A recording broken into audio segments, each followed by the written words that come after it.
Maayong adlaw kanatong tanan guys. Another gilibgan no sa mga tao guys. Naglibog jud ko ani niya ba. Basin ka mo utro po magalibog ani niya.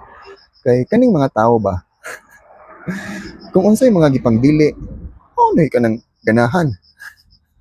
Ano man na, may uban na kanang gipang arthritis, gipang rayuma, bawal man unta ng magkaon og mga uric acid kay kinakusugan na sa bukog na muigo mo na bukog mo nung pang arthritis nya karon mo'y ganahan mo ka og mga tinuguan, mga laman loob nga dili man unta na saan man lami pod no. Bawal ta mo inom pero mo inom gihapon. Ano man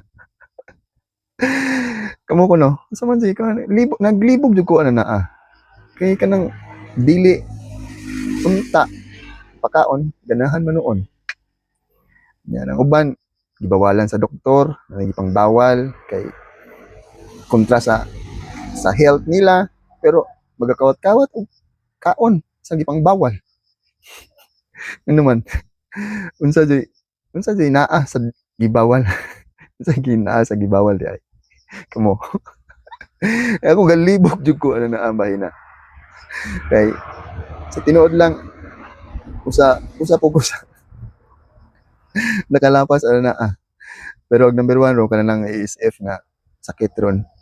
Imbis gibawal ron nga kanang imo kaon tag mga karne nga gikan sa area sa ASF pero number 1 nga naidaghang gakawat-kawat. Mao nay problema ron. Imbis gibawal ang ihaw nga paambet nay uban mo kuan jud. Gusto yung ano nang balaod. No, ang bawal man mo'y permihon. Only in the Philippines.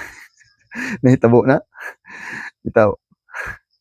Muna ito ang usbunon bitaw unta nato mga Pinoy. Kay kasagaran nato mulabag do sa mga balaod. Bawal unta nga mudaog motor na mga underage, samot na mga wild mga lisensya pero nganong gusto man jud tang muda. Ano man jud kanang bawal may ipang ato man yung pang-adapt ng mga bawal. Uban nga one way ra unta na, dili unta pwede mosulod. Musud na noon. Libog ko sa mga tao. Purya lang sa bitaw sa mga maayo bitaw nga nagsunod yod sa balaod. Ning adapt yod naman gay uban pon nga ning adapt sa sakto nga pamaagi.